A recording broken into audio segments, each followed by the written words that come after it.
지금도 살아계시는 하나님, 살아계셔서 세상 모든 만물을 생사화복을 주관하시는 하나님, 그 하나님께서 지금도 저희들을 통해서 세상 만물을 주관하시며 인도하기를 원하시는 줄로 믿습니다. 매주 정해놓은 이 예배가, 그리고 이와 같은 이 헌금 제도가 내가 너를 통해서 이 세상이 하나님 나라가 되기를 원한다라고 하는 그런 뜻인 줄로 압니다. 매주 정해진 예배, 그리고 이 헌금이 내가 나를 대신해서 이 세상에서, 이 세상이 하나님 나라처럼 하나님 나라의 모형이 되게 하라라고 하는 그런 당부의 말씀인 줄로 압니다. 지난 한 주일 동안 저희들이 정말로 하나님을 대신했는지요?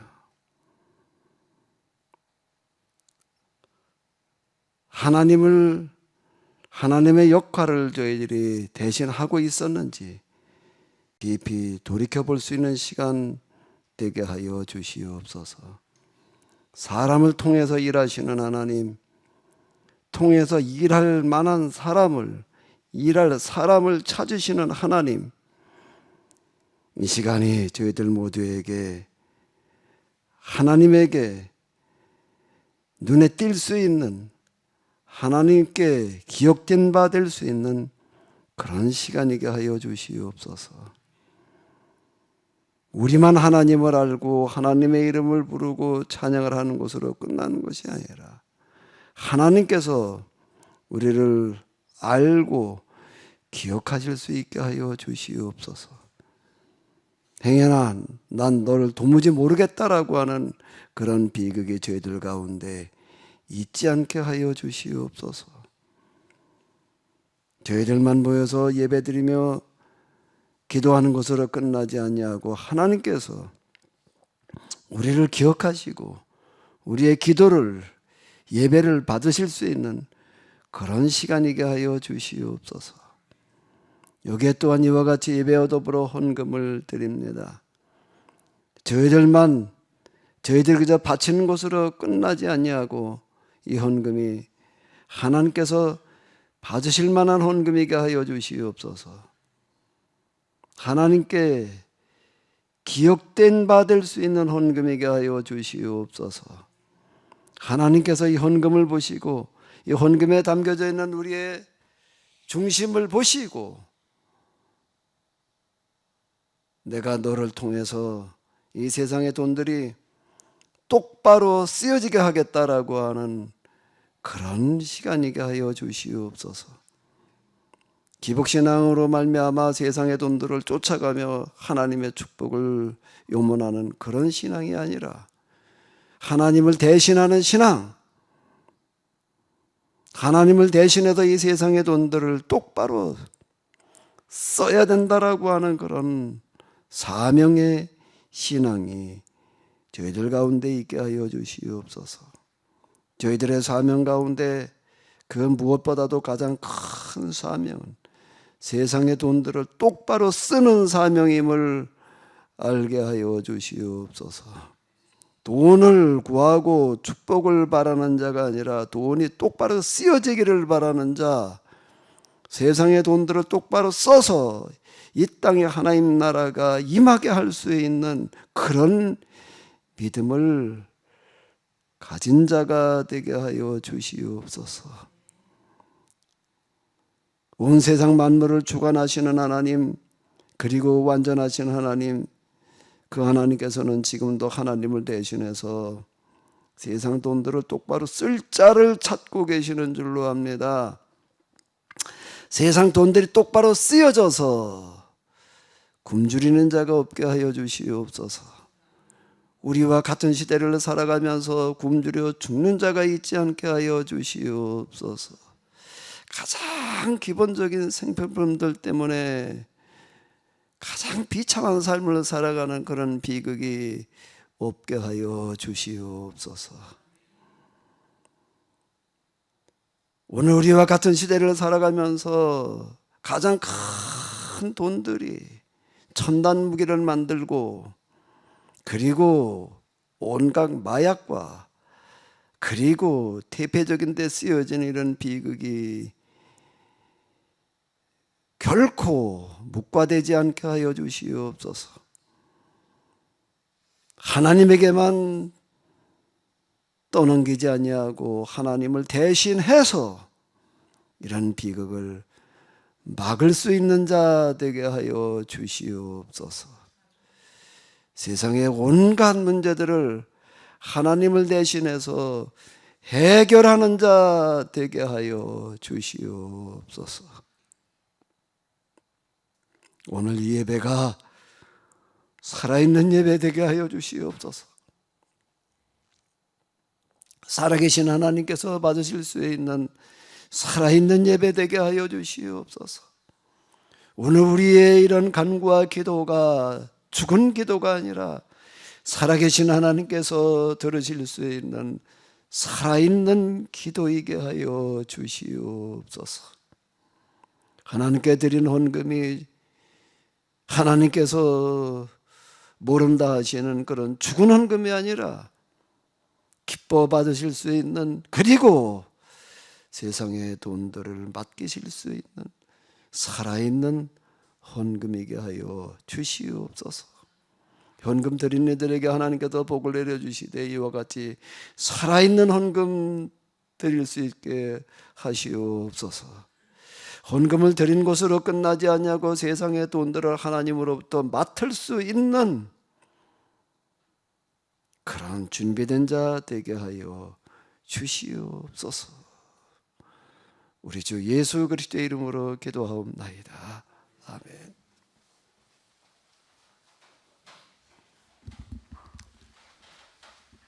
네, 오늘 이 예배 대면으로 또 비대면 특히 이 팀즈, 여기 화면에는 나오지 않지만 유튜브 등으로 예배를 드리시는 분들, 또 오늘 시간이 맞지를 않아서 저장된 영상을 통해서 또 보실 모든 분들에게 우리 하나님께서 함께 하시는, 그리고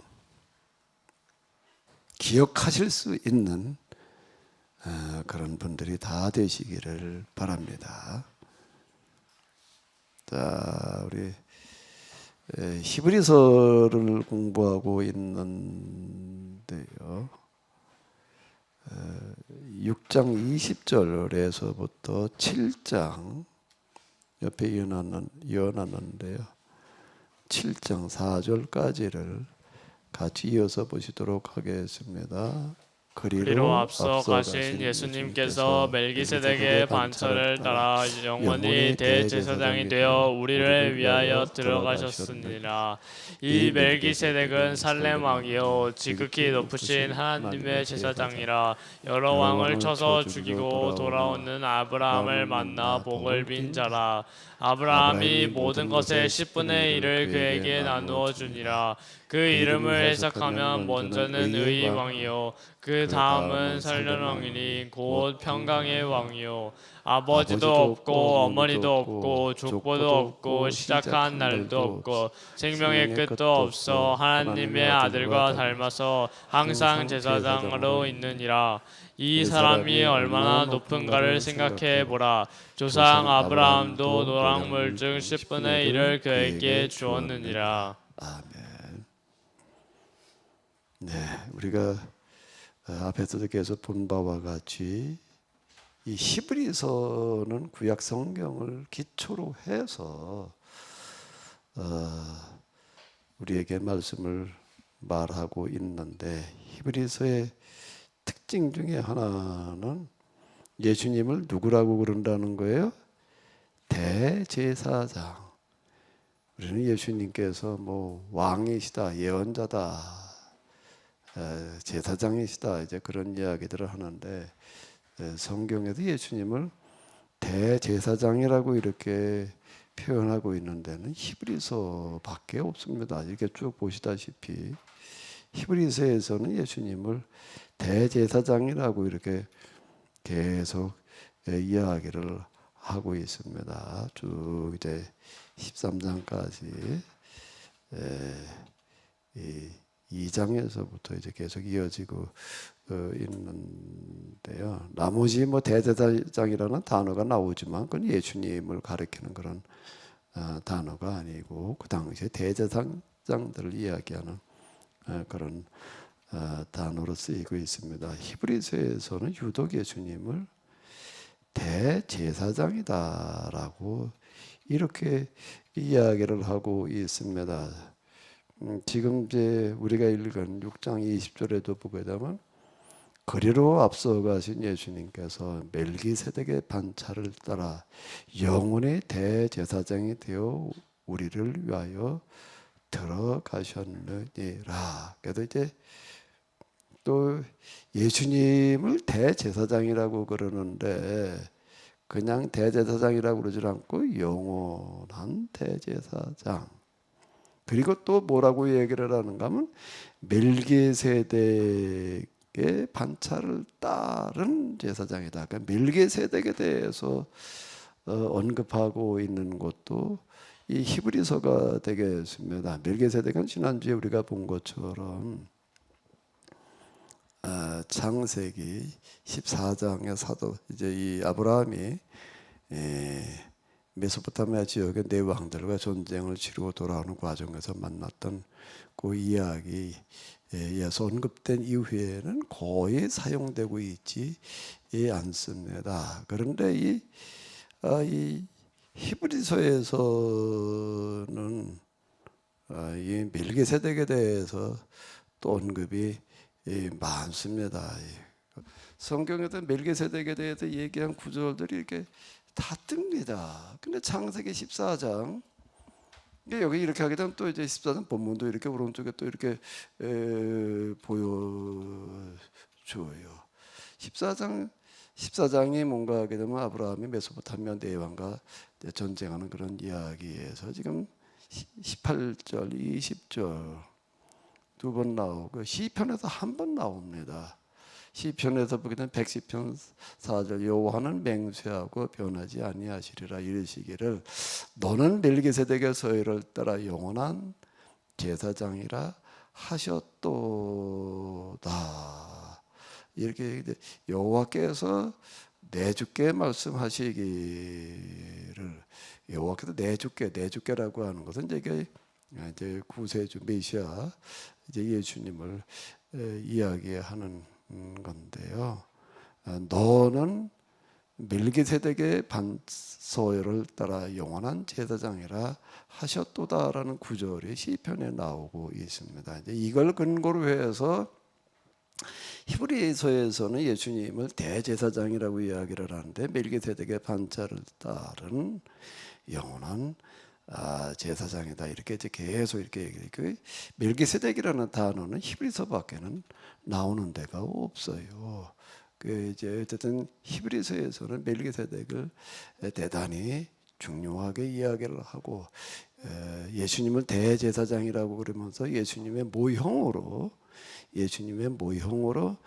멜기세덱을 제시를 하고 있습니다. 그리고 이제 지난주에 우리가 이 봤던 것처럼 6장 1절에서는 뭐라 그러는가 하면 우리가 그리스도의 도의 초보를 버리고 죽은 행실과 회개함으로 하나님께 대한 신앙과 뭐 이제 세례와 안수와 죽은 자들이 나가라라고 이런 구절들이 있는데 요거를 조금 이제 세 번역으로다가 다시 이렇게 다시 한번 지난주에 보긴 했는데요. 중요하기 때문에 한 번 더 보도록 하겠습니다. 그러므로 우리는 그리스도 교회의 초보적 교리를 제쳐놓고 성숙한 경지로 나아갑시다. 자, 이렇게 이야기를 하고 있습니다. 초보적인 수준에서 벗어나서 이제 장성한 신앙, 성숙한 신앙으로 나아가라라고 하는 그런 이야기인데 초보적인 신앙이라고 하는 건 뭐고 장성한 신앙이라고 하는 건 뭐냐라고 하는 건 우리가 이제 이렇게 지난주에 이 생각을 해 받는데요. 이제 다시 이제 예수님과 이제 멜기세덱을 연결시키는 이런 부분을 우리가 조금 더 이렇게 살펴보도록 하겠습니다. 히브리서에서 이걸 워낙 이제 중요하게 다루기 때문인데요. 멜기세덱의 계통을 따라 영원히 대제사장이 되셨습니다. 라고 이렇게 이제 예수님에 대해서 해석을 하고 있습니다. 이건 예수님에 대한 히브리서의 해석이 되겠는데요. 이 멜기세덱이라는 사람은 도대체 어떻게 이해를 해야 되느냐? 지난주에도 물론 좀 말씀을 드렸어요. 살렘 왕이요. 살렘 왕이란 예루살렘 왕을 말하는 거고 지극히 높으신 하나님의 제사장이라. 그는 아버지도 없고 어머니도 없고 족보도 없고 시작한 날도 없고 영원의 끝도 없어 하나님의 아들과 닮아서 항상 제사장이니라. 이건 뭔가 하게 되면은 아버지도 없고 어머니도 없고 족보도 없고 시작한 날도 없라고 하는 건 이 멜기세덱에 대해서는 전혀 알려진 바가 없다. 그 사람 진짜 부모도 없고 그냥 뭐 여기서 날아온 사람이다 이런 뜻으로다가도 이제 우리가 자칫 해석할 수가 있겠지만은. 성경은 결코 그런 식으로 이야기하려고 그러지 않습니다.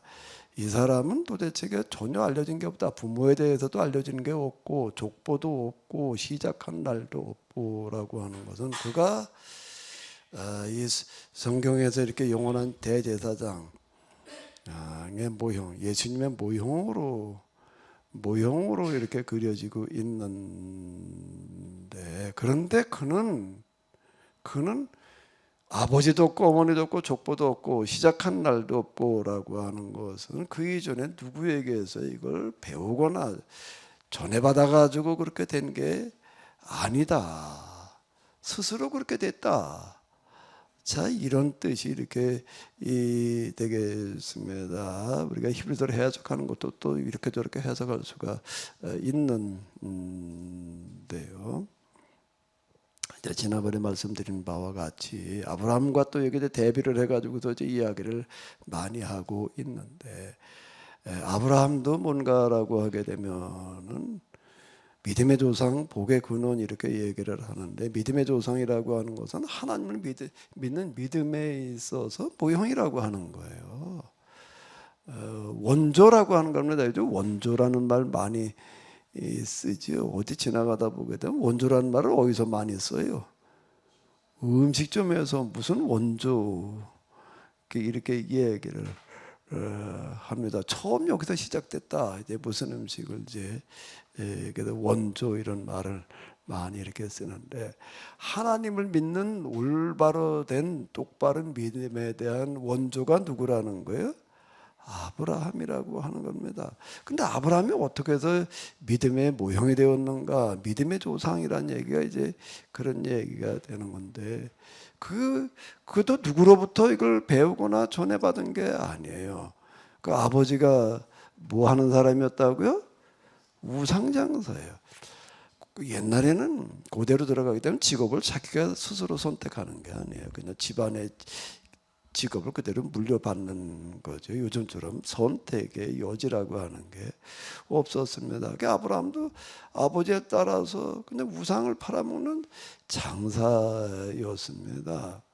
그런데 놀랍게도 뭐라 그러는가? 그 아브라함이 지금 여호와 하나님을 믿는 믿음의 원조다. 아니 우상 장사가 어떻게 여호와 하나님을 믿는 신앙의 원조가 될 수 있었는가? 이게 참 놀라운 이야기. 우상장사 아니 이방 신을 믿는 사람도 아니고 아예 이거 신을 만들어 파는 사람이 신앙의 원조가 됐다. 이분이 아이러니 이렇게 그런 말을 쓰는데 이게 아이러니라는 말 우리말로 번역하는 게 참 쉽지를 않아요. 아이러니도 이런 아이러니는 없는 것 같아요. 전혀 하나님을 믿는 것과는 관계가 없을 것 같은 사람이 하나님을 가장 잘 믿는 사람이 됐다. 뭐가 그걸 가능하게 하냐? 한다라고 한다면 뭐가 그걸 가능하게 한다고요? 누가 대답 좀 해봐요. 뭐가 그걸 가능하게 할까요? 이 사람은 아브라함은 하나님 믿는 사람과는 상관이 없을 사람이에요. 대대로 집안이 뭘 하는 건가라고 하게 되면은 우상을 팔아먹는 장사였어요.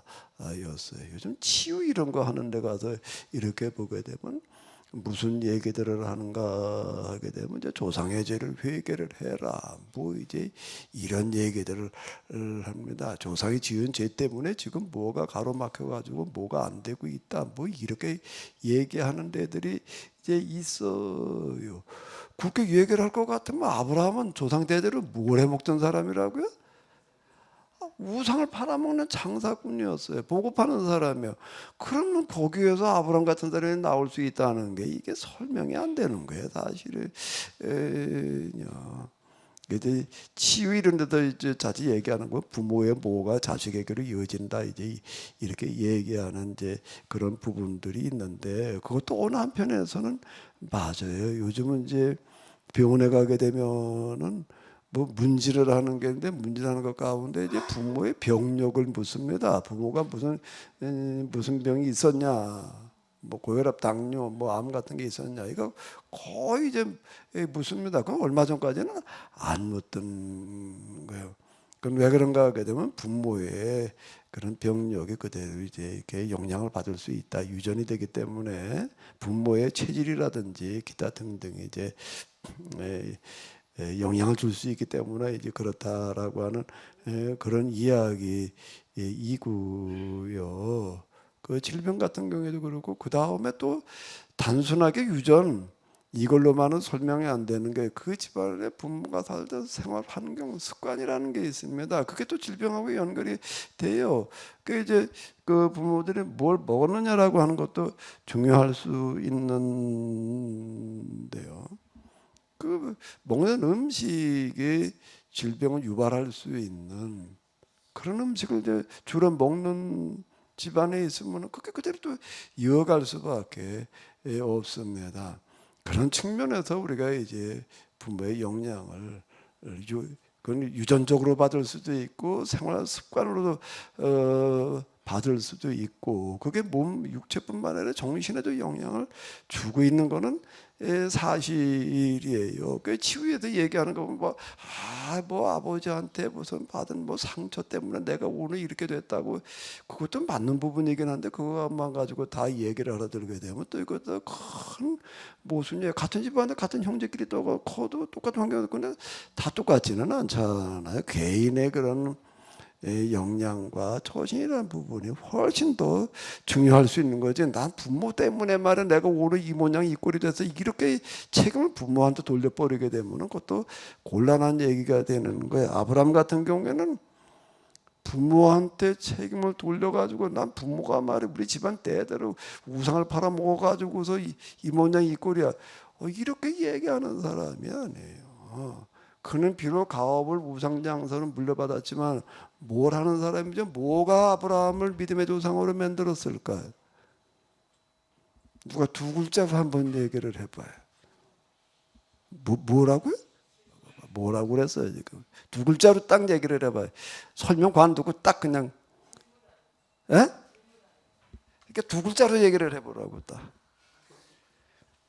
뭐가 아브라함을 믿음의 조상이 되게 환경이나 뭐 내력을 보면 불가능한 거예요. 뭐가 그걸 가능하게 하는 거죠? 두 글자로 얘기를 해봐요. 내가 계속 요즘 얘기하고 있는 건데 의문 맞는 얘기인데 좀 다른 단어로요. 장로님 얘기하신 단어가 맞는 단어인데 의문인데 다른 걸로 얘기를 해봐봐요. 에? 신학. 뭐라고요? 신학이 뭐예요? 신학이 뭐가 신학이죠? 신학교 간다, 뭐 신학교라. 신학이 뭘 하는 거예요? 신학이 뭐라는 거죠? 하나님에 대해서 하나님에 대해서 학이라고 하는 건 이제 공부하는 걸 말하는 거예요. 하나님에 대한 공부, 하나님에 대한 의문이라는 얘기가 그냥 의문이 아니라 하나님에 대한 물음인 거예요. 그 신학이 뭘 가능하게 하는가 하면은 우상장사였던 아브라함으로 하여금 요즘 뭐 치유 뭐 어쩌고 저쩌고 얘기한다면 설명이 안 되는 거예요. 이거는요. 설명이 안 돼요. 어떤 그 치유하는 분하고 얘기를 하다가 옛날에 허리 다쳐가지고 막 누워 있으니까 뭐 여기저기 침이나 맞고 그러다가 뭐 약이라고 갖다 주는데 뭔가 하게 되면 뭐 저 살모살을 삶아가지고 갖다 주더라. 그래가지고 그냥 살모살 먹어봤다 그랬더니 진짜 먹었니? 그 약으로 갖다 주기를 먹어야지 어떡하냐 그랬더니 나보고 걱정스럽다는 눈빛을 쳐다보는 거예요. 독살을 먹으면 치유가 안 된대. 뱀을 먹었기 때문에 난 앞만 봐도 난 말이 안 되는 거 같아요. 근데 그 당시 진짜 그렇게 생각을 하는 거예요. 그걸 진짜 먹었으면 그건 치유가 안 된다는 뭐 독사가 무슨 뭐 마귀를 먹은 거라고 생각을 하는 건지 그렇게 얘기를 하더라고요. 몇 번 먹었어요. 그 약탕에다 이렇게 끓여가지고 갖다 짜서 갖다 줘가지고 먹어봤는데 내가 그때 그럼 뭐 별로 먹고 싶지 않은데 그것도 갖다 끓여 놨으니 또 안 먹는다 그럴 수도 없고 그냥 뭐 기름이 좀 동동 몇 방울 떴더라고요. 근데 먹어보니까 뭐 꼭 뭔가 하게 되면 흙 냄새가 굉장히 강하더라고요. 그 흙탕을 먹는 거 같았어요. 어쨌든 이제 그랬는데 아브라함은 처해진 환경이나 조건으로 봐가지고는 그건 믿음의 우리가 성경에서 얘기하는 이런 믿음의 원조가 될 수 있는 여건과 조건이라는 건 아무것도 없는 건데 뭐가 그러하여금 그걸 가능하게 했는가는 뭐라고요? 신학이라고 하는 건 뭔가 하나님에 대한 묻는 거예요. 그냥 전달받는 걸 말하는 게 아닙니다. 신학교를 갔더니 뭐 이거저거 가르쳐가지고 그냥 머릿속에다 차곡차곡 담아가지고 나 그건 신학을 하는 게 아닌 거예요. 신학이라고 그럴 때 데오스 플러스 로고스, 이제 그 영어로 로지 이렇게 얘기를 하는데 그거는 하나님에 대해서 딱 좀 물어보는 거를 이야기를 하는 겁니다. 하나님은 물론이고 하나님과 관련된 우리 신앙 전반에 대해서 하나하나를 이게 이렇게 해도 되는 건지 이게 지금 똑바로 돼 있는 건지를 딱 좀 물어 점검해 보는 거를 얘기를 하는 거예요. 남이 이렇게 얘기를 하니까 그냥 그래 그렇고 믿는 거 그건 신학이 아니에요. 누가 무슨 소리를 어떻게 얘기를 하더라도 어떻게 해야 되는가? 그건 지금 여러분들도 똑같아요. 제가 이런 얘기를 하더라도요. 뭐 우리 목사님 얘기하는 거니까 그냥 다 맞는 얘기. 이거 받아들이라는 얘기가 아니에요. 받아들이라는 얘기가 아니라는 얘기예요. 제가 얘기를 하는 거 여러분들도 다 머리가 있잖아요. 하나님께 머리를 왜 만들어 주셨을까? 왜 만들어 놓으셨겠어요? 머리를요. 생각하라고요. 뭘 하라고요? 생각해보고 그리고 잘 생각해보고 뭐가 옳고 그런지를 판단하라고 머리를 주시는 거예요. 머리는 맹탕 주신 게 아니에요. 그 생각이라고 하는 거가 난 요즘 뭔가 그 오이를 보면서 오이가 크는 걸 보면서 수세미가 크는 걸 보면서 아니 이것들도 생각이 있네. 앞만 봐도 이게 생각이 없이 크는 놈들이 아니더라고요. 이게 생각이 있어요. 그래서 이것들은 생각을 어떻게 하나 난 그게 너무 궁금해. 오이가 이렇게 농구를 타고 올라갑니다. 올라간데 이파리를 항상 어떻게 놓을까요? 이파리를 항상 어떻게 놓을까요? 햇빛이 잘 받을 수 있게끔 방향을 맞춰 놓습니다. 그러니까 이파리가 앞과 뒤가 있잖아요. 내가 이제 오이를 갖다가 이게 뭐 어떻게 하다 보니까 오이를 심어놓고 나가지고도 이 뭐야 저 망을 제때 해주지 못해가지고 오이가 한 1m 가까이 커서 땅바닥으로 이렇게 겨 있는 놈을 이제 망을 갖다가 매주고 나가지고 이렇게 걸쳐놨다고요. 걸쳐놓다 보니까 이 이파리들이 한 절반 이상은 이렇게 뒤집어져가지고 뒤가 이제 이렇게 되는 거예요. 근데 이게 하루쯤 지나고 나서 하루 이틀 지났나? 이게 다 바뀌어 있는 거예요. 이게요. 뒤가 햇빛이 쬐어 있는 쪽으로 되어 있는 것들이 어떻게 되어 있다고요? 이렇게 싹 바꿔놓는 거예요. 그 방향을 다 바꿔놔요. 이게 생각이 있는 거예요, 없는 거예요? 저 과학 선생님 뭐라고 그래야 돼 이거? 생각이 있겠지. 아니 그냥 뭐 어쩔 수 없이 그러고 있는 거 알아. 이거 싹 다 지게 돌려놓는 거예요. 이거를요.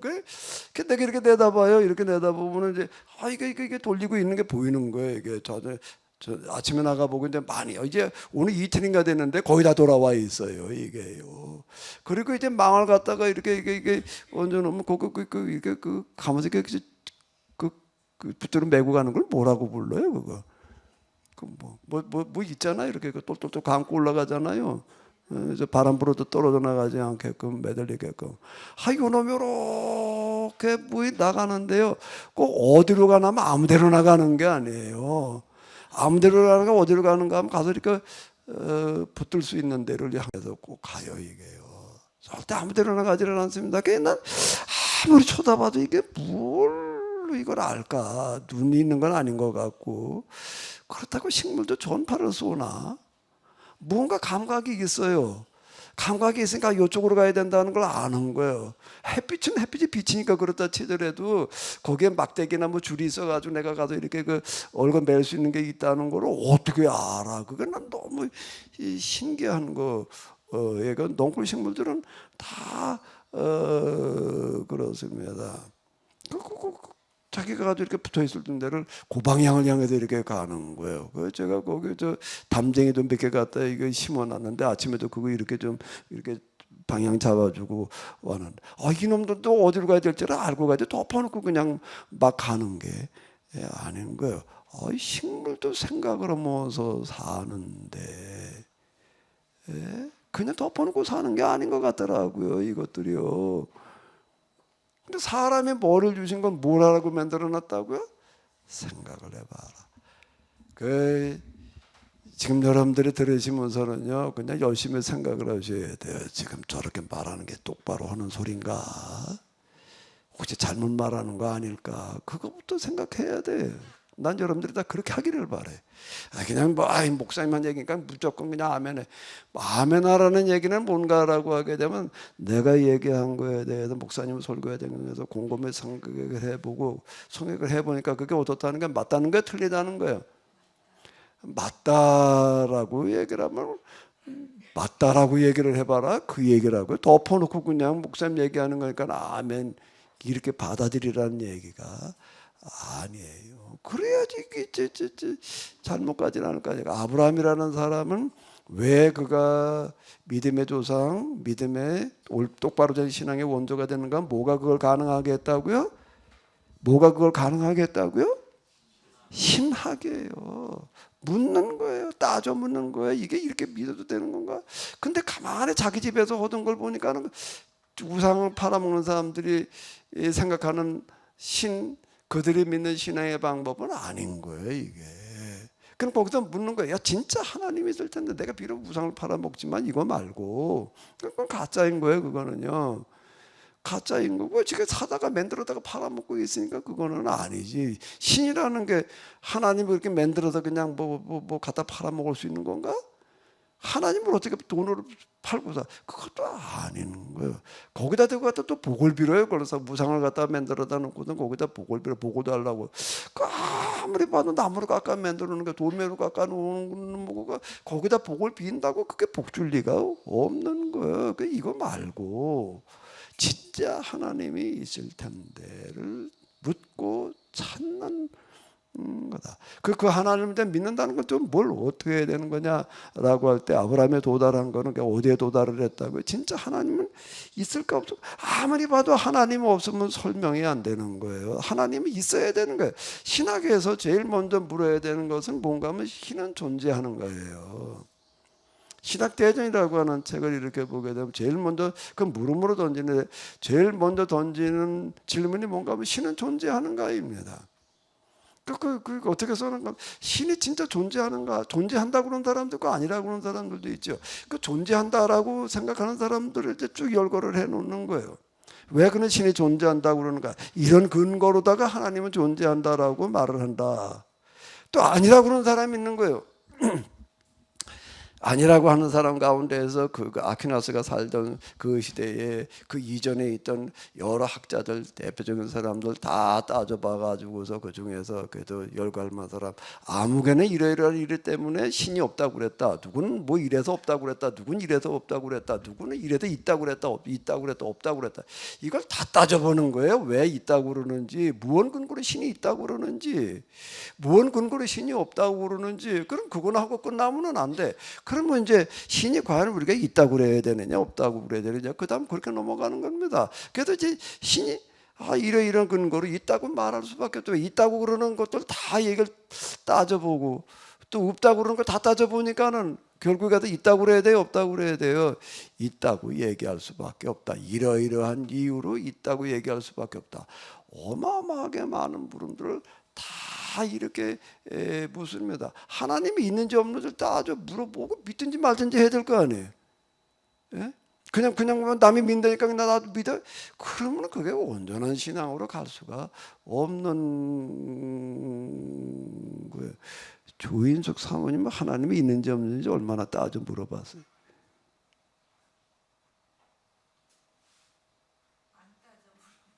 안 따져봤어요. 안 따져보면 어떡해?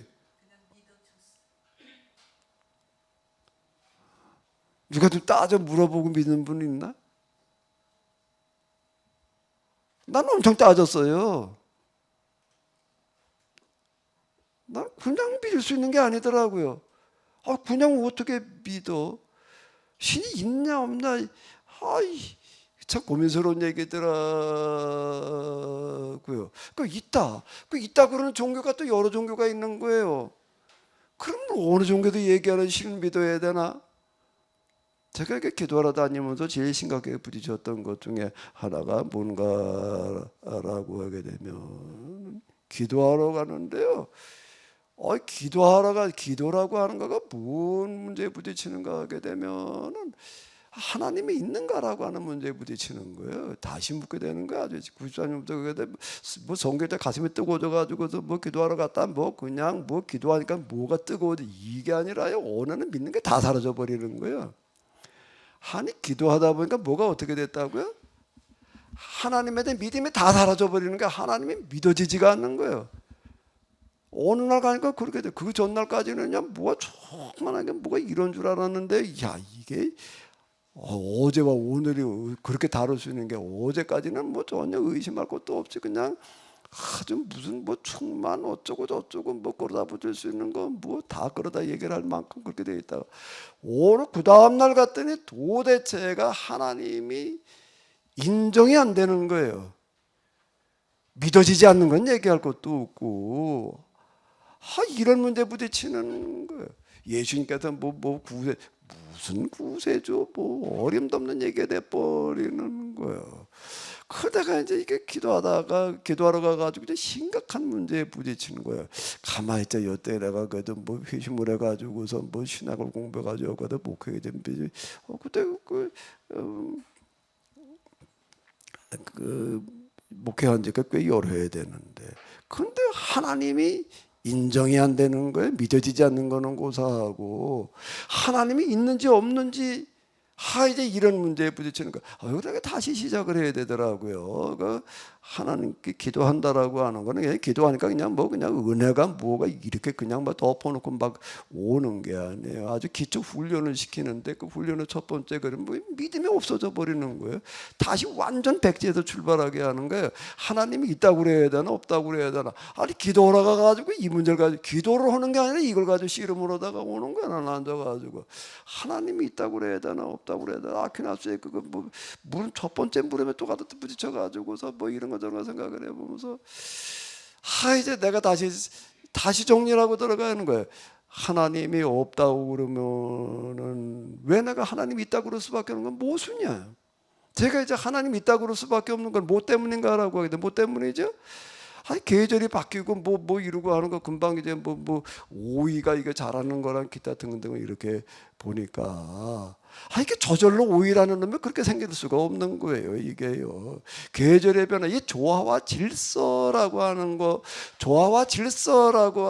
거는 우연일 수가 없습니다.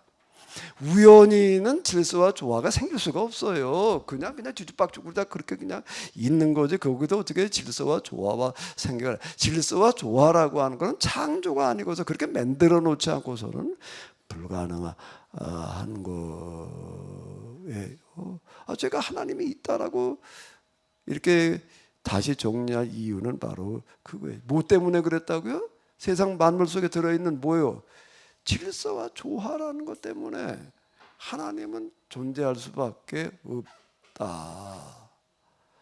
그러니까 하나님 진짜 있다면은, 진짜 만드신 분이 있다면은, 내가 그분을 모른 척하고 이 세상을 살아갈 수는 없는 거 아니에요. 당연히 내가 그분과 어떤 관계를 가져야 되는 거예요. 그 관계를 뭐라고 그러는가라고 믿음이라고 그러는 거예요. 그럼 내가 이제 하나님을 인정할 수밖에 없어요. 인정할 수밖에 없고, 인정하고 그냥 그렇게 끝나는 게 아니라 그냥 난 나대로 살지. 모든 세상 만물이 그분의 손 안에 있는데 내가 그분을 모른다고 그러고 그냥 내 멋대로 살겠다. 그렇게는 그건 무엇이냐 이것도. 그러니까 내가 그분을 이제 믿을 수밖에 없어요. 그러면 어떤 신을 믿어야 되는가? 여기 기도하러 와가지고 내가 이런 거 가지고 씨름하다가 하는 거예요. 당연히 뭐 성경에도 얘기하는 뭐 기독교 하나님 그건 그렇게는 이 성령께서 이끌어 가시는 거는 그냥 그렇게 하시는 게 아니더라고요. 다시 네가 한번 검토해 봐라. 내가 알고 있는 범위 내에서 그때 마침 제가 그 신학교 다닐 때 변선한 선생님 덕분에 그 다원주의 책들을 많이 읽었습니다. 뭐 유교, 불교 뭐 이 정도 수준이 아니라요. 뭐 무슨 온갖 세상에 널려 있는 여러 가지 저 종교들 알려지지도 않은 이름도 없는 어떤 그런 것들을 엄청 많이 읽었었어요. 그것도 이제 기억을 하면서 과연 내가 어떤 신을 믿어야 되는가 이걸 가지고 나는 심각하게 고민을 해야 되는 거예요. 이제 내가 이거 과연 내가 지금 성경 하나님 이 하나님 왜 믿어야 되는가? 그러니까 성경에서 얘기하는 여호와를 내가 왜 하나님으로 믿어야 되는가? 이런 문제에 부딪히는 게 기도를 했다는 게요. 이러고 있어야 되는 거예요. 왜 다른 신이 아닌 왜 여호와를 왜 내가 내 하나님으로 믿어야 되는가? 왜 내가 여호와를 하나님으로 내가 인정하고 믿으려고 그랬을까? 기도한다라고 하는 거는요, 이런 물음 앞에 부딪히는 거더라고요. 원점으로 돌아가는 거예요. 그렇게 심각하게 이걸 가지고 씨름을 해야 되는 거더라고요. 나는 근데 다원주의 읽었던 그 많은 것들 갖다 염두에 두고 그러면서 왜 내가 성경에 얘기하고 여호와를 내가 하나님으로 믿어야 되는가? 여태까지 믿었으니까 그건 용납이 안 되더라고요. 하나님께서는 그런 걸 바라시는 분이 아닌 것 같아요. 전혀 그거 가지고서는 통과가 안 돼요. 하나님 앞에서는요. 내가 왜? 그러니까 시험 보는 것과 똑같은 거더라고요. 이 기도라는 거는요. 왜 내가 여호와를 하나님으로 믿어야 되는가? 라는 걸 가지고 씨름을 해야지 되는 거예요. 시험 보는 것과 똑같은 건데요. 그런데 내가 지금 여기 성경 해석하고 여기까지 이르는 게 이런 과정을 통해 가지고 온 거예요. 그냥 아무 생각 없이 그냥 막 떠들어대는 어떤 그런 게 아니라. 나는 성경에 얘기하는 여호와를 하나님으로 예수님을 메시아로. 메시아가 예수님 말고도 많아요. 세상에는요. 온갖 메시아들이 많습니다. 왜 예수님을 그리스도 메시아로 내가 믿어야 되는가? 이게 통과가 돼야지 되는 거예요. 그런데 나는 왜 여호와를 하나님으로 내가 믿기로 했는가? 내가 다시 선택을 해야 되는 거예요. 고민 좀 해봐야 돼. 이거 진짜 심각하게 고민해야 되는 거예요. 그냥 덮어놓고 믿으면 안 되는 거예요. 우리는 부모 때 믿었으니까, 어렸을 때부터 믿었으니까 그렇게 되면 아브라함이 될 수가 없는 거예요. 아브라함의 이야기는 그렇게 말하고 있지 않습니다. 이 멜기세덱도 같은 이야기인데요. 어쨌든 저는 여호와를 왜 하나님으로 내가 이제 내가 선택하는 거예요. 이제는요. 하나님께서 믿으라고 이렇게 얘기하시는 분이 아니에요. 근데 네가 알아서 선택을 하라이지. 근데 왜 내가 여호와를 하나님으로 내가 이제 인정하고 받아들이는가라고 한다면, 제가 그때까지 알고 있었던, 특히 읽었던 다원주의 뭐 기타 등등 이런 것들을 얘기하는데 부터 뭔가 하면, 성경에서 여호와 하나님께서 얘기하는 것 같은 가장 큰 가치를 얘기하고 있는 신이 없기 때문인 거예요. 그보다 더 큰 가치를 말하고 있는 신은 없는 거예요. 온 세상 모든 사람들이 다 복받고 잘 살기를 바라는 그런 신은 없는 거예요. 왜 예수님을 그리스도로 내가 다시, 이제 내가 또다시 선택을 해야 되는 거예요. 믿음 이전에 내 판단과 결정과 선택이라고 하는 게 중요한 거더라고요. 왜? 세상에 많은 구세주들이 있지만은, 많은 메시아들이 있지만은요, 성경에서 얘기하고는 예수님 같은 메시아는 없는 거예요. 그 대표적인 게 뭔가 하게 되면 인카네이션이라고 하는 거예요. 사람이 되셨다는 거예요. 왜? 라고 할 때 사람을 구원하기 위해서 우리가 알고 있는 어떤 이런 것들 하나하나를 다른 메시아들과 비교를 해보는 거예요. 예수님 같은 메시아는 세상에 없는 거예요. 거기다 부활이라고 하는 어떤 이런 거를 놓고 볼 때, 부활이라고 하는 게 있지를 않게 되면은 이게 모순이야, 이게.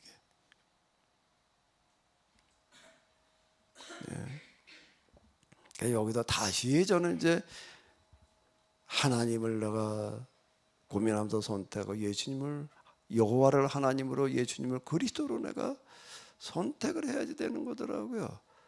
그 선택을 했다고 믿어지나? 선택하는 거고 믿는 거고는 다른 얘기예요.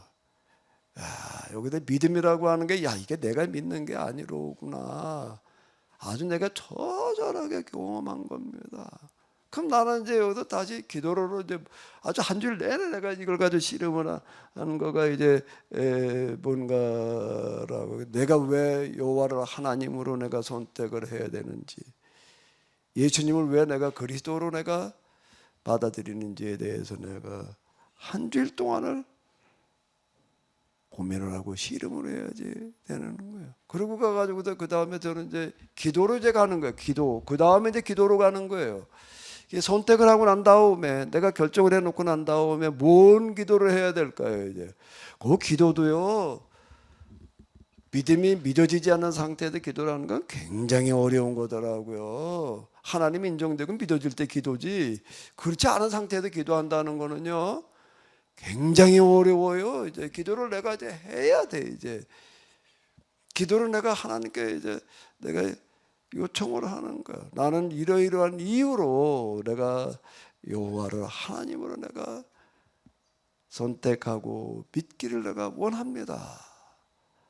또 예수님을 내가 그리스도로 내가 인정하고 내가 받아들이기를 원합니다. 그리고 내가 이제 그분을, 여호와를 하나님으로, 예수님을 그저 믿기를 원합니다.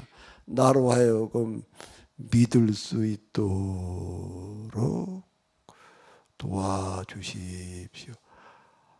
이거를 심각하게요, 반복하는 거, 한 번 그렇게 덜렁했다고 끝나는 게 아니더라고요, 이게요. 그걸 하고 또 그 다음날 또 하고, 하루 가서 그날 하루 반복해서 내가 진지하게 이 고백을 하는 거예요. 내가 정말 이렇게 내가 이런 믿음을 가지기를 원합니다 라고 진지하게 내가 기도를 할 때에 며칠이 걸렸습니다. 며칠이 걸려니까 서서히, 한꺼번에 덜커덕이 아니에요. 서서히 내 안에서 믿어지는 거예요. 서서히 믿어지는 거예요. 여기 이걸 완전히 기초를 새로 만들어야지 되는 거더라고요. 그리고 난 다음에 가가지고서 이제 이런 과정을 거치고 나서 그 아브라함으로 넘어와서 볼 때 뭔가 하면 아브라함의 고민이 읽혀지는 거예요. 12장에서. 자, 아브라함이라는 사람이 이런 고민 가운데에서 시름하던 사람이구나. 나이가 75 될 때까지 이러던 사람이구나. 그 다음에 가가지고서 이게 보이는 거더라고요. 그 하나님께서 성경을 보이게 하시는 어떤 이런 것들이 그냥 뭐 생각 없이 그냥 이거저거 알려주시는 그런 게 아니라요. 내 안에서 같은 고민을, 같은 시름을 해서 스스로 이걸 깨달아 알게 하시는 하나님. 그래야지 그게 내게 될 거 아니에요, 이거요. 이게 심각한 문제. 제가 기도하다가 부딪혀 제일 먼저 부딪힌 게 심각한 문제. 이런 문제에 부딪히는 거예요. 그리고 이제 기도가 다 끝난 마지막에 가가지고서는 뭐가 정리가 되어지는가라고 하게 되면 영성의 길을 그 다음에 이제 가는 거예요. 이런저런 길. 마귀의 싸움, 무슨 뭐 하나님 면전, 뭐 어쩌고 저쩌고, 맨 마지막으로 가도 도달하는 거가 영성의 길을 가 하나님을 경험하는 길을 가는데 맨 마지막으로 도달하는 거가 어디인가? 나는 하나님 나라 어디로 가는 줄 알았어요. 뭐 변형일치 뭐 이렇게 얘기를 하더라고요. 가톨릭에서 나오는 그 수도사들의 그 책들 읽어보니까 영생의 마지막은 변형일치로 간다. 변형일치로 가면 이제 그 다음에 살이 완전히 바뀐다는 거야. 그래서 더 이상 이제 마귀도 와서 범접을 못하고 뭐 어쩌고 저쩌고 뭐 하나님의 은혜로 뭐 충만해지고 뭐 좀 이렇게 얘기를 해가지고서 나도 그런 줄 알고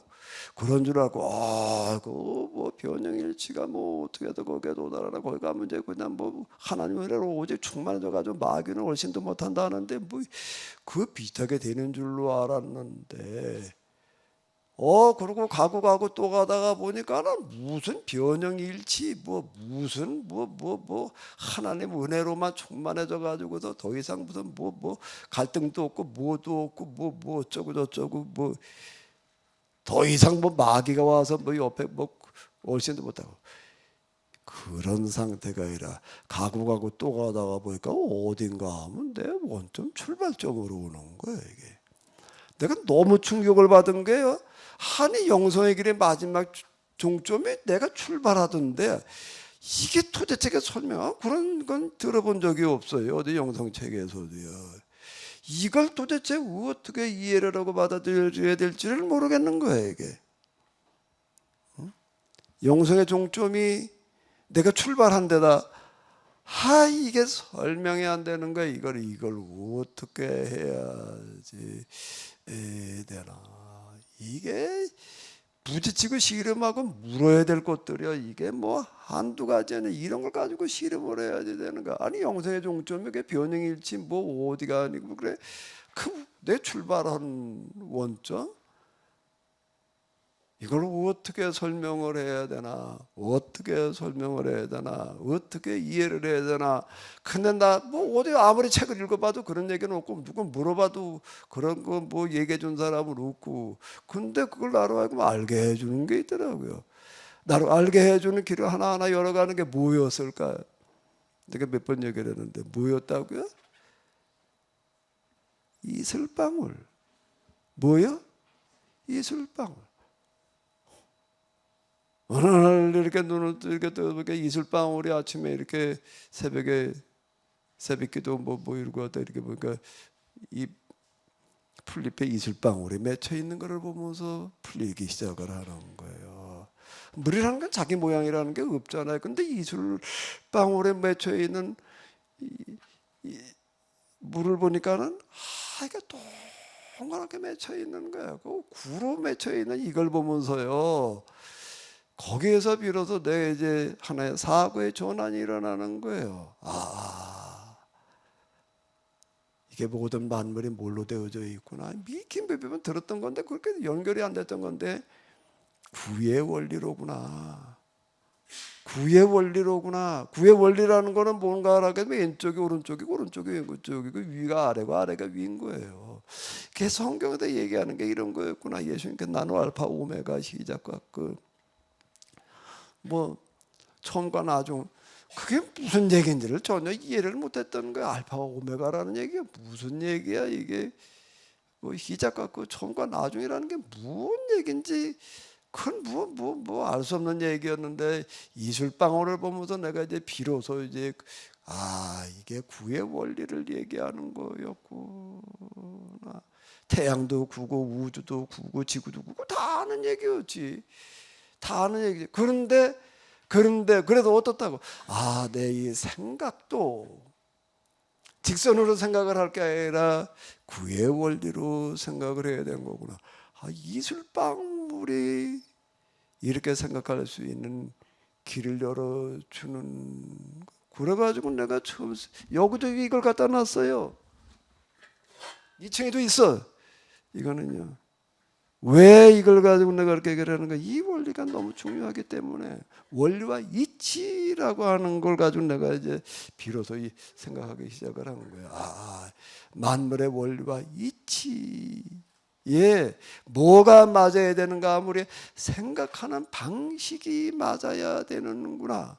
신앙의 세계는, 하나님의 세계는, 믿음의 세계는 특별한 게 돼가지고서 뭐 세상의 원리 있지 그런 거하고 뭐 자연의 뭐 일반적인 어쩌고 저쩌고 그런 거는 안 통하는 데고 특별한 걸로만 생각을 해서 거기는 설명이 안 되는 데고 거기는 초논리고 뭐 어쩌고 저쩌고 이렇게만 생각을 했었는데 그게 아니었구나. 신앙의 세계, 영성의 세계, 그리고 생각의 세계라고 하는 거, 물질의 세계라는 거가 다 같은 원리로 구성이 되어져 있구나.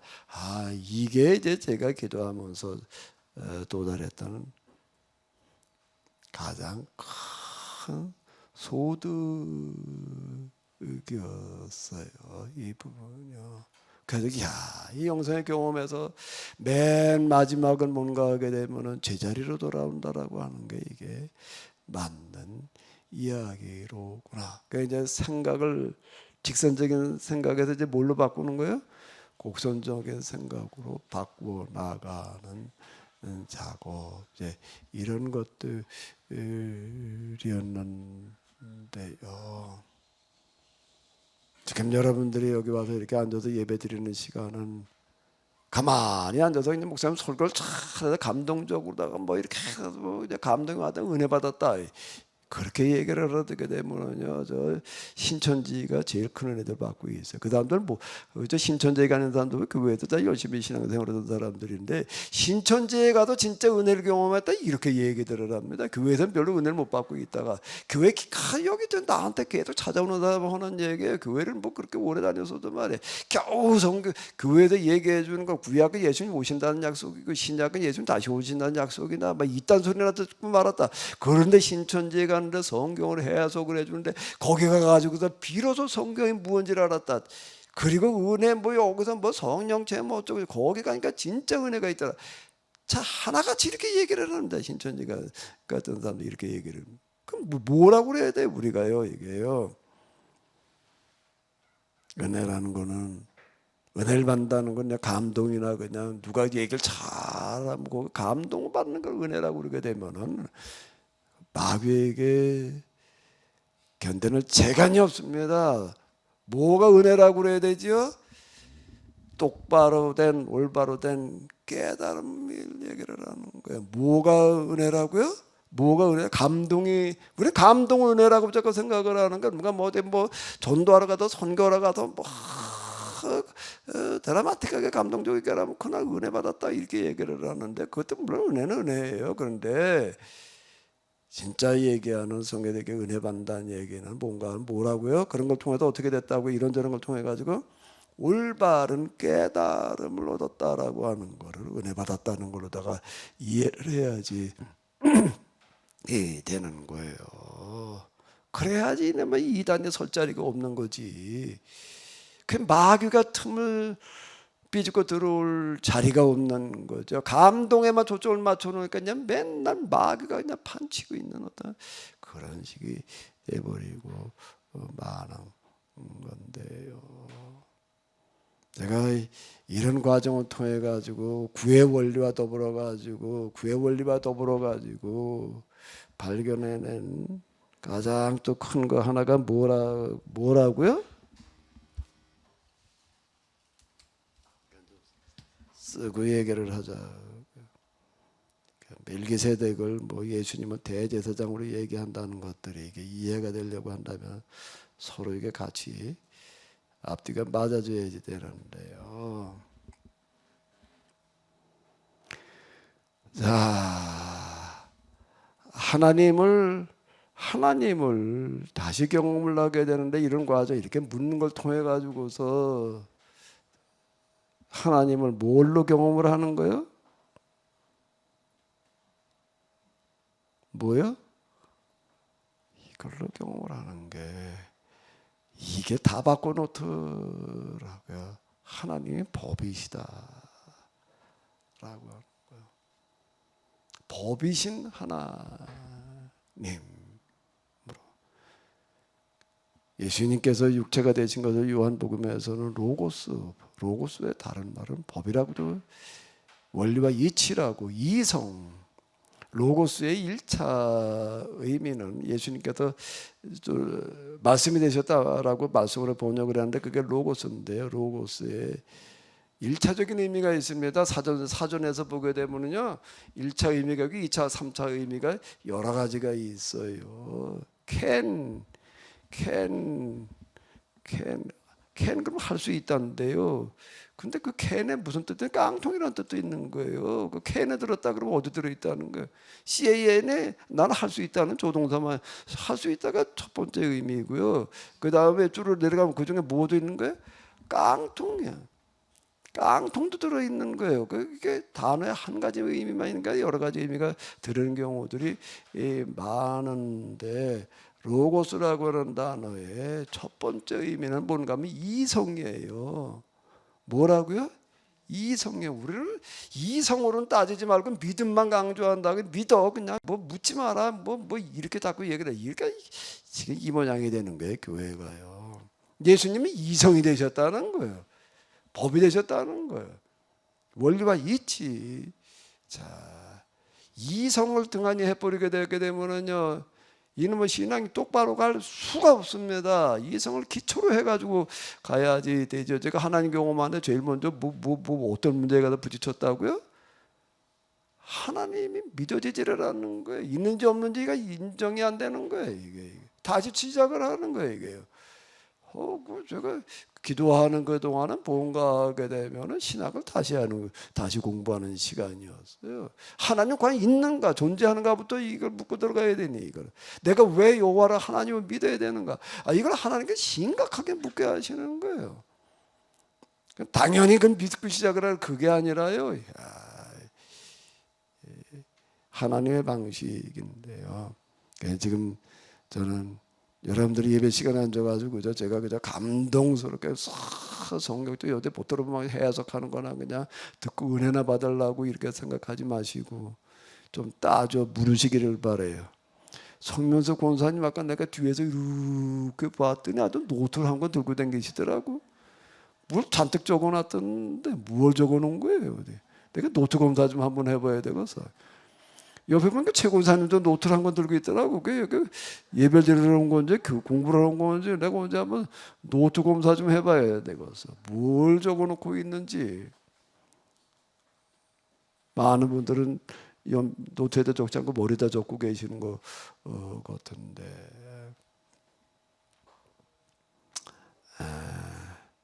얘기가 참 다른 쪽으로 가도 많이 길어지고 있는데요.